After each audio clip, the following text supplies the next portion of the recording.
배우실 말씀은 마가복음 1장 1절입니다.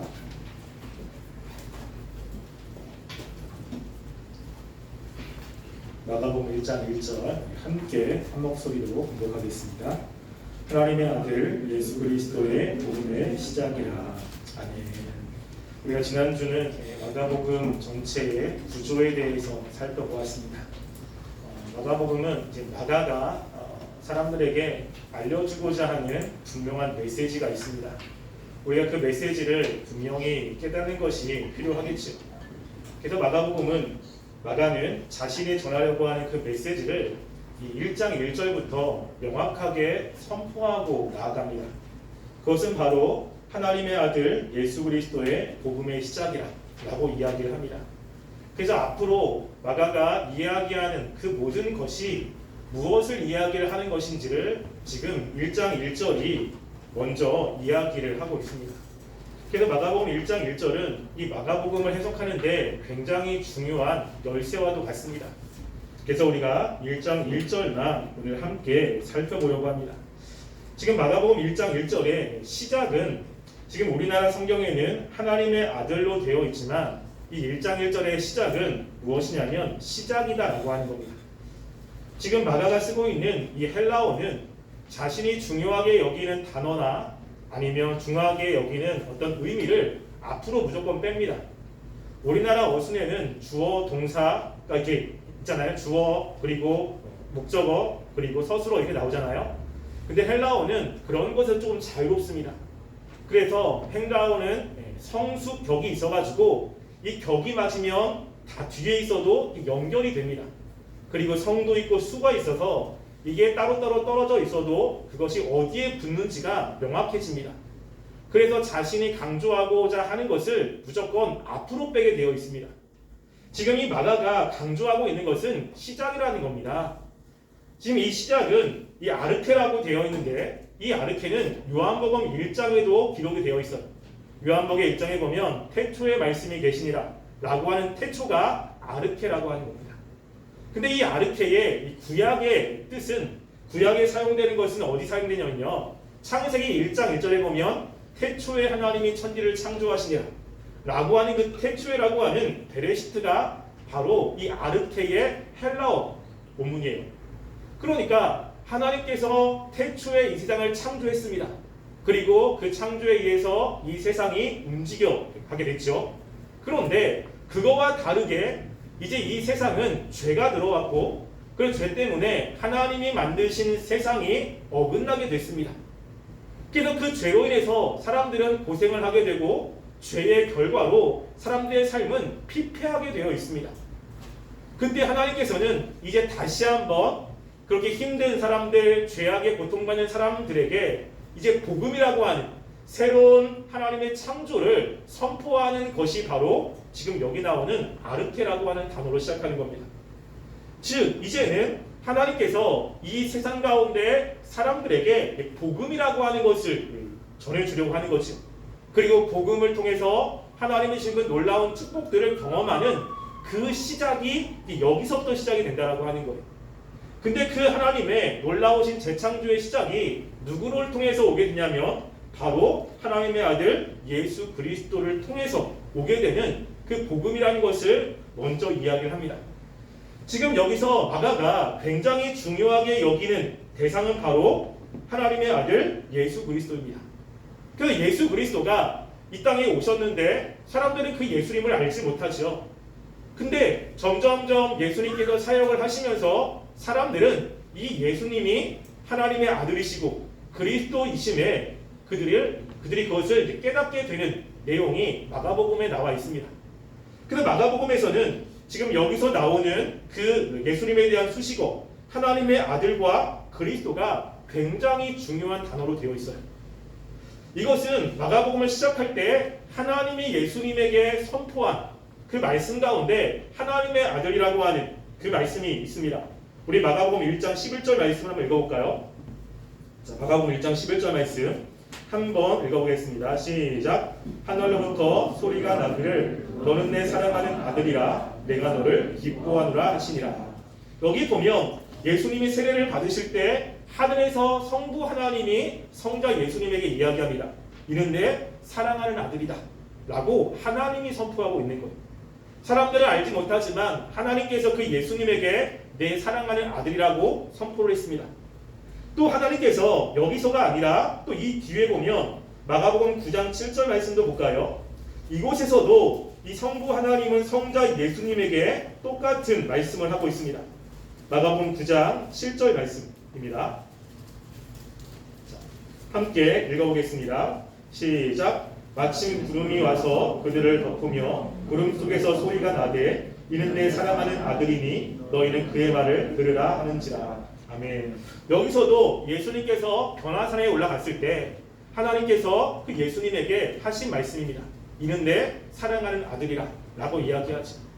하나님께서 예수님에게 이는 내 사랑하는 아들이라 라고 이렇게 선포했을 때 예수님에게 너는 내가 사랑하는 아들이다 잊지 말라고 선포했겠습니까? 그 예수님과 함께 있었던 사람들을 위해서 선포하고 있는 겁니다. 그 예수님께서 이 땅 가운데 사역을 하실 때 사람들은 그분이 누군지를 잘 모릅니다. 자식들과 똑같은 사람으로 생각을 하는 거죠.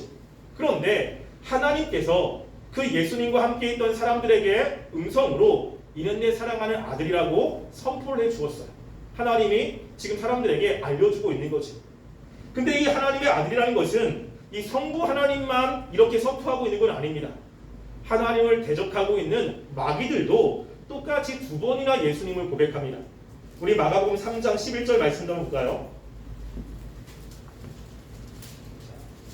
마가복음 3장 11절 말씀 함께 읽어보겠습니다.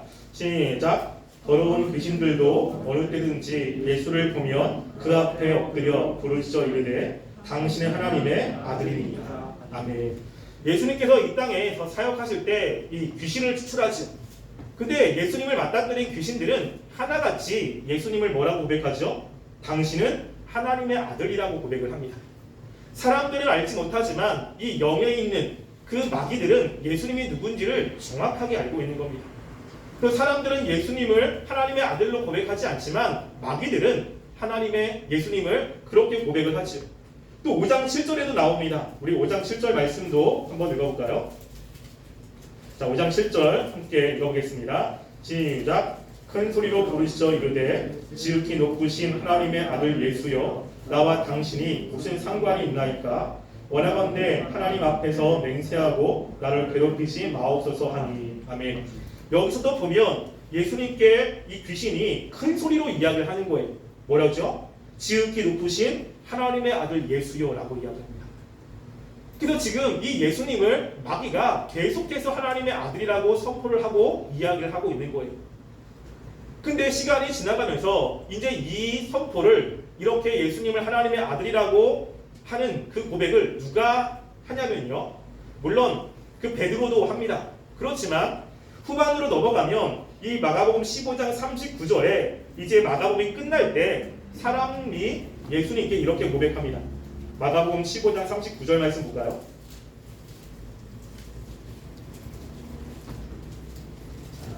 함께 우리 읽어보겠습니다. 마가복음 15장 39절 읽겠습니다. 시작. 예수를 향하여 섰던 백부장이 이렇게 숨기심을 보고 이르되 이는 사람은 진실로 하나님의 아들이다 하더라. 아멘. 여기 보면 예수님이 돌아가실 때 그 돌아가시는 것을 보고 나서 뭐라고 이야기하죠? 이는 진실로 하나님의 아들이다 라고 하는 것을 사람들이 고백합니다. 이 전까지는 성부 하나님이 예수님에 대해서 이야기를 했고 그리고 영적인 마귀가 예수님에 대해서 고백을 했는데 점점점 시간이 지나면서 예수님이 십자가에 돌아가시고 나서 뭐라고 고백하죠? 이는 진실로 하나님의 아들이다 라고 하는 고백이 일어나게 되는 거예요. 그래서 이 마가복음에서 그 예수님이 하나님의 아들이라는 것은 굉장히 중요한 호칭입니다. 뿐만 아니라 그리스도도 마찬가지입니다. 그리스도도 이 마가복음에서는 굉장히 중요하게 사용되고 있는 단어입니다. 이 그리스도라고 하는 그 히브리어는 그 마시아의 또 메시아라고 하는 뜻이거든요. 이 그리스도의 원래 사전적인 의미는 기름 부음을 받은 자라는 뜻입니다. 그러니까 하나님께 쓰임 받는 사람들은 기름 부음을 받아요. 그래서 하나님께서 하나님의 사역자로 쓰일 때 그 불러가지고 머리에 기름을 부으죠. 또 기름 붓는 사람들은 세 종류의 사람들입니다. 한 명은 왕, 그리고 한 명은 제사장, 그리고 한 명은 선지자. 이렇게 세 종류의 사람에게 기름을 붓습니다. 그런데 이스라엘 나라가 있을 때는 왕도 있고 선지자도 있고 제사장도 있어요. 근데 이스라엘 나라가 멸망을 했습니다. 왕이 없죠. 거기다가 선지자들도 이제는 말라기 이후에 이 땅 가운데 하나님의 말씀을 선포하는 선지자가 없습니다. 성전이 무너졌기 때문에 제사장도 제 역할을 감당할 수 없습니다. 하나님께 쓰임받는 사람들은 하나님께 기름 부음을 받는 사람인데 이제는 기름 부음을 받는 새 대상이 존재하지 않아요. 그러면서 이스라엘 백성들은 하나님께 기름 부음을 받는 이 메시아의 존재에 대해서 기대감을 갖게 되었습니다. 그래서 이 예수님께서 그들이 그렇게 기대하고 있는 이 메시아라고 하는 것을 성경에서 굉장히 많이 이야기합니다. 그래서 이것을 보면 이 마가복음에서 중요하게 이야기하는 예수님은 하나님의 아들이시고 메시아라고 하는 거예요. 근데 예수님이 하나님의 아들로서 이 땅 가운데 오시고 메시아의 사역을 하는 것이 무엇이라고요? 복음의 시작이라는 거예요. 복음의 시작. 이 시작이라고 하는 것은 관사가 없습니다. 그렇기 때문에 시작은 뭐냐면요, 많은 시작 중에 하나가 아니에요. 우리는 여러 가지 시작을 하지 않습니까? 여러분이 새해가 되면 여러분이 나름대로 올 한 해 무엇인가를 시작할 거예요. 근데 하나만 시작하지 않죠. 여러 개를 시작할 것입니다. 운동도 시작하고 공부도 시작하고 아니면 연애도 시작하고 일도 시작하고 되게 여러 가지 시작을 할 겁니다. 근데 그 시작 중에 그냥 한 가지 시작이 아니라 지금 여기서는요, 이 시작은 오로지 독특한 한 가지 시작이에요. 그래서 이 독특한 한 가지 시작인데 그게 뭐와 관련되어 있냐면요, 복음과 관련되어 있는 시작이라는 것입니다. 그럼 복음의 뜻이 뭐죠? 복음. 무슨 뜻입니까? 네, 복된 소식이죠. 복된 소식. 이 복음은 복된 소식이에요. 그런데 이 복된 소식이 그 당시에 많은 사람들에게 사용되었어요. 이것이 이제 헬라어는 유앙겔리온이라는 뜻이죠. 근데 대부분 이 유앙겔리온이라고 하는 복된 소식이라는 단어는요, 복수형으로 씁니다. 거의 다. 그래서 그 당시 예수님 당시에 예수님 탄생하기 10년 전 BC 9년에 이 카이사르 아구스투의 14번째 생일을 축하할 때 사람들은 뭐라고 이야기하냐면 유앙겔리온이라고 이야기하는 거예요. 왜냐하면 이 카이사르가 그 로마의 신격화되지 않았습니까? 그러니까 로마의 신이 이 땅에 태어난 거예요. 그렇기 때문에 로마가 지금처럼 부국 강병을 이루게 되죠. 로마인의 입장에서는 이 카이사르가 이 땅 가운데 태어난 것은 복된 소식이죠. 왜냐하면 그 사람 때문에 자신들의 나라가 견고해졌고 그리고 지금 살기 좋은 나라가 됐기 때문에 그들의 입장에서는 굉장히 기쁜 소식입니다. 그러니까 카이사르의 생일은 복된 소식, 유앙겔리온이라고 이야기를 하는 거예요. 근데 그것만이 아니라 전쟁에서 승리해서 돌아오는 소식을 유앙겔리온, 내가 무엇인가를 했을 때 그리고 좋은 결과를 냈을 때 그 소식도 유앙겔리온. 그러니까 이 당시에 사람들에게 유앙겔리온이라고 하는 것은 단수 개념이 아니고 복수 개념이 정말로 많은 유앙겔리온이 있습니다. 여러분 우리도 그렇지 않습니까? 여러분에게 복된 소식은 무엇입니까? 사람마다 다 달라요. 이게 복된 소식이다, 저게 복된 소식이다 라고 사람들이 생각하는 복된 소식이 너무나 다릅니다. 그래서 성경에서 이야기할 때 야 복된 소식이야, 야 복음이야 라고 하면 사람들이 자신만이 가지고 있는 복음에 대한 개념들이 있어요. 아 이게 복된 소식이지, 나에게 이게 좋은 거지 라고 하는 개념이 있지 않습니까? 그래서 지금 마가는 이 유앙겔리온이라고 하는 것을 복수로 쓰지 않고 단수로 써요.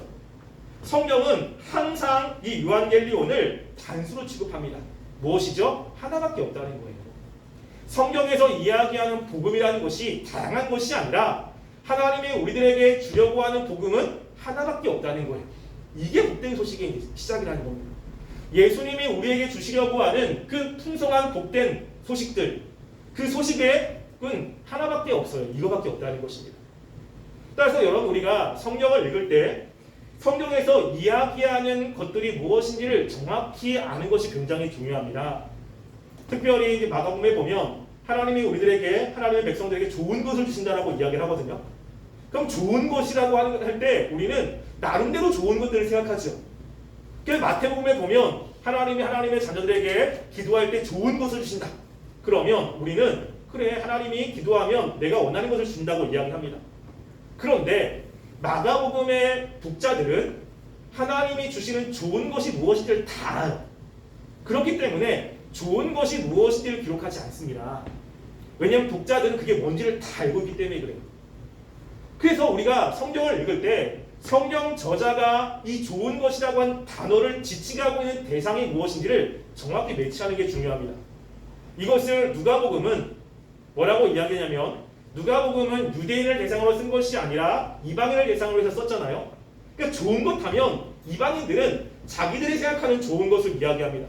그래서 누가는 이 좋은 것이 무엇인지를 명확히 지칭해요. 그것은 성령이라는 겁니다. 그래서 하나님께서 기도할 때 하나님께서 우리에게 좋은 것을 주시는데 그 좋은 것은 성령님을 부어준다라고 명확히 이야기를 하는 거예요. 지금 여기 있는 복된 소식도 마찬가지입니다. 우리가 복된 소식이라고 이야기했을 때 이것을 받는 대상은 이 복된 소식이 뭔지를 알아요. 이게. 근데 우리는 이게 뭔지를 잘 모르잖아요. 그렇기 때문에 성경에서 이야기하는 이 복된 소식이 구약에서 어떻게 예언되고 있는지 아는 것이 되게 중요합니다.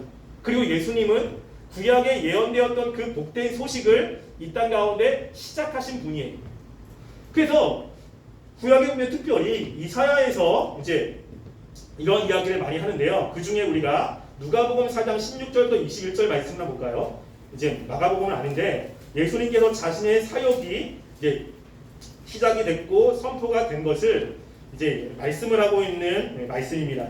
누가복음 4장 16절부터 21절까지입니다. 누가복음 4장 16절부터 21절 말씀 한 절씩 교독하겠습니다. 예수께서 그 자라나신 곳 나사렛에 이르러 안식일에 늘 하시던 대로 회당에 들어가사 성경을 읽으려고 서심해 선지자 이사야의 글을 들거늘 책을 펴서 이렇게 적으니 주의 성령이 내가 임하셨으니 이는 가난한 자에게 복음을 전하게 하시려고 내게 기름을 부으시고 나를 보내사 포로된 자에게 자유를 눈먼 자에게 다시 보게 함을 전파하며 눌린 자를 자유롭게 하고 주의 은혜를 전파하게 하시니라 하였다. 책을 덮어 그 말을 맡은 자에게 주시고 앉으시니 회당에 있는 자들이 다 주목하여 보더라. 이에 예수께서 그들에게 말씀하시되 이 글이 오늘 너희 귀에 응하였느니라 하시니. 아멘. 여기 말씀해 보면 예수님께서 회당에 들어가셨어요. 이 회당은 나사렛에 있는 회당이죠. 안식일에 갔을 때 이 회당에서는 늘 하나님의 말씀을 읽고 그 말씀을 이렇게 나누는 시간이 있었습니다. 예수님도 그 회당에 참석했기 때문에 말씀을 나누는 그 시간에 이제 예수님이 말씀을 나누려고 하는 거예요. 그 당시에 회당에서는 회당장이 먼저 이야기합니다. 혹시 하나님의 말씀을 나눌 사람이 있으면 이야기를 해달라고 이야기하면 그 중에 하나님의 말씀을 아는 사람들이 손을 들고 그 말씀을 이야기를 하는 강론의 형식으로 되어 있습니다. 예수님께서 일어나셔서 특별히 하나님의 말씀 가운데 찾으시는 말씀이 있었어요. 그 말씀은 어디죠? 이사야의 말씀을 찾으신 거예요. 왜냐하면 이 말씀을 선포하기 위한 것입니다. 이 말씀은 이사야 61장 1절부터 3절의 말씀입니다. 그 말씀을 의도적으로 찾으시고 그리고 읽어주셨습니다. 그리고 책을 덮은 다음에 사람들에게 이렇게 이야기하죠. 이 글이 오늘 너희 귀에 응하였느니라 라고 이야기하는 거예요. 무엇이죠? 예수님께서 구약 이사야에게 말씀했던 하나님이 앞으로 주시려고 하는 그 복음이 이제 응했다라고 하는 거예요. 이루어졌다라고 하는 것입니다. 그리고 이제 예수님이 이제 그것들을 이제 이루어 나가는 거죠. 예수님의 복음이라는 것이 바로 이사야 61장 1절부터 3절에 나와 있는 그 말씀, 그 말씀의 복음이라는 겁니다.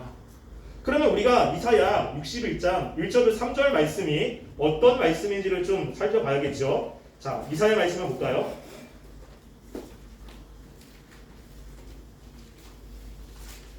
자, 이사야 61장 1절부터 3절입니다. 이 말씀을 아까 우리가 누가복음에 읽었던 말씀과 동일한 말씀입니다. 그렇지만 함께 우리 읽어보겠습니다. 자, 함께 하겠습니다. 시작. 주 여호와의 영이 내게 내리셨으니 이는 여호와께서 내게 기름 부으사 가난한 자에게 아름다운 소식을 전하게 하려 하심이라. 나를 보내사 마음이 상한 자를 고치며 포로된 자에게 자유를 갇힌 자에게 노임을 선포하며 여호와의 은혜의 해와 우리 하나님의 보복의 날을 선포하여 모든 슬픈 자를 위로하되 무릇 시온에서 슬퍼하는 자에게 화관을 주어 그 죄를 대신하며 기쁨의 기름으로 그 슬픔을 대신하며 찬송의 옷으로 그 근심을 대신하시고 그들이 의의 나무 곧 여호와께서 심으신 그 영광을 나타낼 자라 일컬음을 받게 하여 하시니라. 아멘. 지금 이 말씀은 하나님이 이제 예레미야 아니 이사야를 통해서 하신 말씀입니다. 주의 영이 내게 내리셨으니라고 하는 요 내게라고 하는 것은요 이사야를 이야기하는 것이 아닙니다. 누구냐면 이 메시아 예수님을 이야기를 하고 있는 거예요. 그러니까 예수님 주의 성령이 예수님에게 내리셨어요. 그러니까 여호와께서 내게 기름을 부으사라고 이야기하죠. 무엇입니까? 기름을 붓는 거 메시아예요. 메시아. 하나님께서 이 메시아에게 기름을 부어서 하나님의 일을 하게 하신 겁니다. 근데 그게 어떤 거냐면 가난한 자에게 아름다운 소식을 전하게 하려 하시는 거예요. 아름다운 소식, 복된 소식, 기쁜 소식. 무엇이죠? 복음이에요. 복음. 지금 예수님이 이 하나님께서 기름을 부은 사람이 사람들에게 이 복된 소식, 복음을 전하게 하신 겁니다. 근데 누구한테 복음을 전하죠? 가난한 사람들이에요. 가난한 사람들. 이 가난한 사람이라고 하는 것은 경제적인 가난한 사람을 이야기하는 것은 아닙니다. 무엇이냐면 이 가난이라고 하는 것에 성경에서 이야기하는 정말 중요한 단어는 뭐냐면요. 내 힘으로 할 수 없는 어떤 일을 만났을 때 그 일을 해결하기 위해서 다른 사람에게 도움을 구할 수밖에 없는 사람들이라는 뜻이에요. 그러니까 어떤 일을 만났을 때 내가 가진 능력, 지위, 힘 이걸로 해결이 안 되는 거예요. 그것 때문에 나는 너무나 피폐하고 힘든데 내 힘으로는 절대 그것을 극복할 수가 없어. 그러니까 누군가의 도움을 구해야 되는 겁니다. 이것이 가난한 자라고 하는 단어의 뜻이에요. 그래서 예수님께서 누구에게 복된 소식을 전하냐면 가난한 자입니다. 그래서 여러분 우리가 복음서에 보면 예수님이 복음을 전한 사람들이 대부분이 어떤 사람들이죠? 세리와 가난한 자와 창녀와 그리고 사람들에게 멸시받는 사람들이잖아요. 왜냐하면 그들의 마음이 가난해요. 그들의 힘으로 자신의 힘든 것들을 해결할 수가 없습니다. 그러니까 가난한 사람들에게 복음을 선포하는 거지. 우리가 또 이 말씀이 어디서 이야기가 되냐면요. 우리가 예수님이 이 땅에서 선포한 말씀 가운데 중요한 것이 팔복 있지 않습니까? 그 팔복의 첫 번째 말씀이 뭐죠? 신령이 가난한 자는 복이 있나니 천국이 그들의 것입니다. 여기서 가난한 것이 지금 여기 가난한 거예요. 그게 뭐죠? 하나님의 백성들, 하나님의 복을 받는 사람들의 특징이 뭐냐면 가난한 사람이에요. 경제적으로 가난함, 또 어떤 지위에서의 그 낮아짐 이런 것이 아니라 내 힘으로 할 수 없는 것 때문에 마음이 힘들고 괴로운 사람들이라는 것입니다. 근데 내 힘으로 해결할 수 없는 게 뭐죠? 내 힘으로 해결할 수 없는 거? 성경에서 이야기하면 죄예요, 죄. 그러니까 이 사람들은 뭐냐면 말씀대로 살고 싶은데 잘 살고 싶은데 이 죄 때문에 살지 못하는 것 때문에 마음이 힘든 거예요. 왜 나는 안 되지? 왜 나는 말씀대로 못 살지? 왜 자꾸만 실패하지? 왜 나는 자꾸만 이렇게 하나님의 말씀에서 멀어져가지고 하나님과 관계가 깨지지? 이것 때문에 마음이 힘든 사람들, 이것 때문에 괴로운 사람들을 이야기를 하고 있습니다. 또 그것을 조금 더 자세하게 설명을 하고 있는 겁니다. 1절 하반절에 보면 하반절에 이렇게 이야기하죠. 나를 보내사 마음이 상한 자를 고치시며 라고 이야기하는 거예요. 이 가난한 자가 어떤 사람인지 조금 더 구체적으로 이야기합니다. 어떤 사람이에요? 마음이 상했어. 마음이. 그러니까 이 상해라는 것은 마음이 파쇄할 만큼 큰 상처를 안고 살아가는 것입니다. 마음이 너무 고통스러워. 그렇기 때문에 이것 때문에 늘 울 수밖에 없고 슬퍼할 수밖에 없는 그런 사람들에게 가서 뭘 하죠? 그의 마음을 상한 자를 고치신다는 거죠.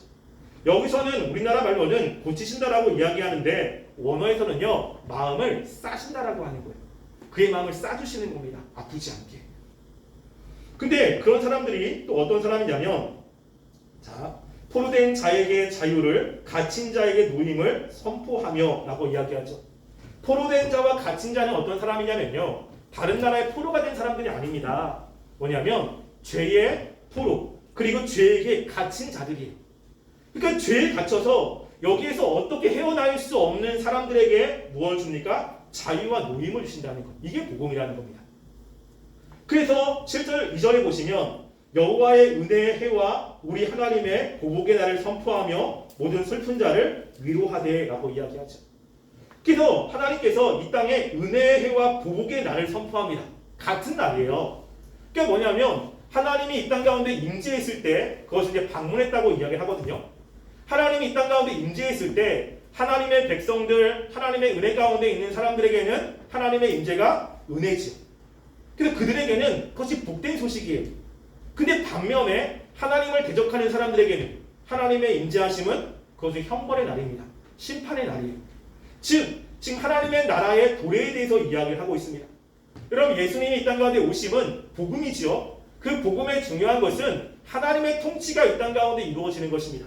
그걸 다른 말로 하면 하나님의 나라죠. 그래서 예수님이 이 땅 가운데 정말로 중요하게 선포하고 있는 주제 중에 하나가 뭐냐면 하나님의 나라 주제예요. 그거와 예수님은 뗄래야 뗄 수가 없습니다. 그래서 지금 그 얘기를 하고 있는 것입니다. 그럼 잘 따라오고 계시죠? 네. 지금 한 가지만 얘기했는데 갑자기 몇 개의 주제가 같이 들어와가지고 뭐지? 라고 이렇게 표정을 짓는 분들이 있어가지고 그러니까 지금 뭐냐면 예수님이 오셔가지고 죄로 물들었던 곳, 죄로 인해서 관계가 깨졌던 곳, 괴로워서 힘든 그러한 곳을 이제 회복시켜 주시고 그들에게 자유를 주시는 거예요. 이게 복음이라는 것을 이야기를 하고 있는 것입니다. 그것이 뭐냐면 하나님의 나라고 하나님의 통치라고 하는 겁니다. 그래서 모든 슬픈 자를 위로하되 3절 보시면 이렇게 이야기하죠. 무릇 시온이라는 것은 하나님의 임재의 장소죠. 시온에서 슬퍼하는 자에게 화관을 주어 그 죄를 대신하며 기쁨의 기름으로 그 슬픔을 대신하며 찬송의 옷으로 그 근심을 대신하시고 라고 이야기합니다. 무엇이죠? 이제는 이렇게 죄 때문에 슬퍼하는 사람들, 근심하는 사람들, 이런 사람들에게 그 복음이 선포되고 그 복음을 통해서 마음에 기쁨이 생긴다는 겁니다. 여러분 예수 믿는 사람들에게 나오는 중요한 모습 가운데 하나가 기쁨이거든요. 기쁨. 왜냐하면 죄가 우리를 지배하고 있을 때는 소망이 없어요. 그러니까 늘 좌절과 낙심밖에 없습니다. 근데 예수님이 오셔서 복음이 선포되면 그 복음은 우리에게 소망을 주게 되는 것이죠. 그래서 그곳에서 나오는 중요한 감정 중에 하나가 기쁨이라는 것입니다. 그래서 항상 기뻐하라 라고 이야기하고 그 사도 바울은 우리가 주 안에서 항상 기뻐하라고 이야기하죠. 기쁨은 굉장히 중요한 주제입니다.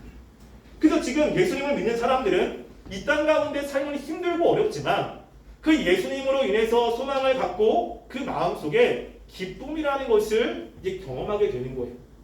그러면서 마지막에 보면 뭐라고 이야기했냐면 의의 나무 곧 여호와께서 심으신 그 영광을 나타낼 자라 일컬음을 받게 하려 하심이라 라고 이야기합니다. 그래서 이렇게 복음을 듣는 사람들이 어떤 사람들이에요? 의의 나무 곧 여호와께서 심으신 영광을 나타낸 사람들. 무엇입니까? 하나님의 백성들입니다. 하나님께서 그들과 함께 하시고 그들을 책임져 주시는 하나님의 백성들이에요. 근데 그것을 뭐라고 표현하냐면 의의 나무라고 표현했습니다. 의의 나무라고 표현한 이것은 뭐냐면 이 앞에 우리가 이사야 1장 29절 말씀을 볼까요? 그거와 이제 대조를 이루고 있는 나무거든요. 자, 이사야 1장 29절부터 31절 말씀을 한번 보겠습니다.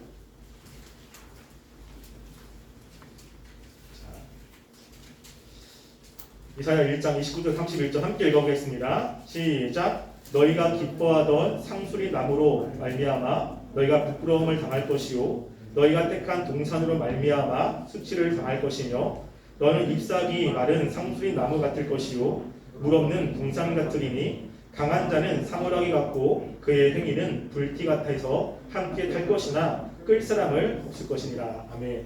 이것은 이제 죄로 가득한 이스라엘 백성들을 하나님이 책망하고 있는 말씀이에요. 근데 여기 보면 너희가 기뻐하던 상수리 나무로 말미암아 부끄러움을 당한다라고 이야기하죠. 상수리 나무는 그 당시 이스라엘 땅에서 굉장히 큰 나무입니다. 그러니까 이스라엘 땅은 물이 부족해요. 그렇기 때문에 식물이 크게 자랄 수가 없습니다. 다 풀도 굉장히 조그맣게 자라고 풀이 무성하지 않습니다. 그런데 이 상수리 나무는 굉장히 큰 거예요. 그러니까 그 당시에 사람들 머릿속에 무슨 생각이 있냐면 다른 식물들은 조그맣게 자라고 그리고 굉장히 좀 빈약한데 상수리 나무가 울창하기 때문에 야, 저 상수리 나무에는 신이 존재하고 있구나 생각하고 있습니다. 그래서 이스라엘 백성들의 제단은 거의 다 상수리 나무 밑에 이렇게 제단을 쌓게 됩니다. 즉 뭐냐면 사람들이 생각하는 하나님 외에 사람들이 생각하는 신들을 이들이 섬겼던 거예요. 그들이 하나님 외에 달리 하나님 외에 다른 신들, 즉 자신들에게 어떠한 풍요로움을 가져다 줄 것 같은 상수리 나무 같은 그러한 신들을 섬겼습니다. 근데 결국에는 그들 때문에 부끄러움을 당하고 수치를 당하는 거예요. 30절 말씀해 보면 잎사귀가 마른 상수리 나무 같을 것이고 물된 물 없는 동산 같을 것이다 라고 이야기하죠. 그들이 섬기고 있는 것 때문에 이스라엘 백성들 다 망한다는 거예요. 그런데 지금 하나님께서 이스라엘 백성들을 어떻게 삼으시겠다고요? 의의 나무로 삼으시겠다는 겁니다. 즉 그들은 상수리 나무와는 다르게 어떤 상황 속에서도 푸르름을 잃지 않습니다. 어떤 상황 속에서는 마르지 않아요. 왜? 하나님이 그들을 책임져 주시고 그들에게 은혜를 부어주시고 성령을 부어주시기 때문에. 이게 복음이라는 것입니다.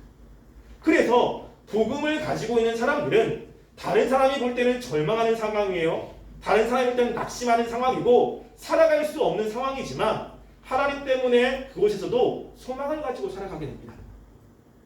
이게 이제 복음을 가진 사람들에게 나오는 중요한 모습 가운데 하나예요. 그래서 복음을 가지고 있는 사람들은 그 복음 때문에 복된 소식이잖아요. 죄 때문에 우리가 절망하고 죄로 인해서 낙심하고 죄로 인해서 슬퍼하고 죄 때문에 관계가 깨지는 상황 속에서 그 예수님의 복음을 가지고 있는 사람들은 하나님이 주시는 그 복음의 은혜 때문에 다시 한번 일어나게 되는 것입니다. 그러니까 여러분 우리가 그 교리할 때 성도의 견인 배웠잖아요. 견인에 되게 중요한 게 무엇입니까? 끝까지 견디고 있냐는 거예요. 이게 누가 붙잡아 주기 때문에? 하나님이 붙잡아 주기 때문에. 지금 이것이 예수님에 의해서 선포가 되고 있는 것입니다. 이게 복음이에요. 여러분들에게는 복음이 있습니까? 여러분 예수님이 여러분의 삶에 정말 원동력입니까? 지금 예수님께서 우리들에게 복음을 선포했고요. 그리고 우리는 그 복음을 믿고 있잖아요. 그러면 믿고 있다라고 하는 것은 난 믿어 끝나는 것이 아니라 하나님이 우리에게 복음을 통해서 주시려고 하는 풍성한 것들이 삶에서 나타나야 되는 거예요. 이게. 근데 그 풍성함은 뭐냐면 여기서 이야기했듯이 절망하고 좌절하는 그 상황 속에서 자유를 주고 기쁨을 주고 찬송을 주는 겁니다. 다른 사람은 모르지만 예수님 때문에 찬양이 나오고 예수님 때문에 삶에 분명한 희망이 생기고 그리고 삶에 원동력이 생기는 거예요. 다른 누구가 아니라 누구 때문이에요? 예수님 때문에. 이게 여기서 얘기하는 복음, 예수님입니다. 여러분은 예수님을 생각하면 이런 마음이 나옵니까? 그냥 예수님 하면 그냥 말씀에서 나온 것처럼 이렇게 얘기하는 거 말고 그 예수님을 생각하면 힘들지만 일어나게 되고 예수님을 생각하면 힘들지만 견디게 되고 예수님이 우리에게 주실 것을 기대하며 기대하는 마음으로 하루하루를 소망 가운데 사는 모습이 있습니까? 이게 없다면 다시 한번 생각해 보셔야 돼요. 내가 과연 그 복음을 잘 알고 있는가? 내가 정말로 그 복음을 명확하게 알고 있는가? 지금 복음이 그거라고 이야기를 하고 있는 거예요. 그리고 우리에게 예수님은 그것을 선포해 주고 있는 것입니다. 죄에 따라서 우리가 오늘 말씀을 통해서 마가복음은 복음의 시작을 이야기합니다. 이 복음은 복된 소식인데 복된 소식은 사람들이 생각하는 다양한 복된 소식이 아니라 하나님이 우리에게 주려고 하는 그 복된 소식이에요. 그 복된 소식은 벌써 구약에 말씀한 것이고 그것은 죄와 관련된 것입니다. 여러분들이 이 복된 소식을 가지고 있는지 그것을 소유하고 있는지 한번 생각해 보시고요. 하나님 내가 이 복된 소식의 그 풍성한 것들을 누리며 살아가는 삶이 되길 원합니다. 그 복된 소식이 무엇인지를 내가 경험하며 살길 원합니다. 그럼 이렇게 소원하며 살아가는 삶이 되기를 간절히 소원합니다. 기도하겠습니다. 우리 이제 말씀을 생각하시면서 기도했으면 좋겠습니다.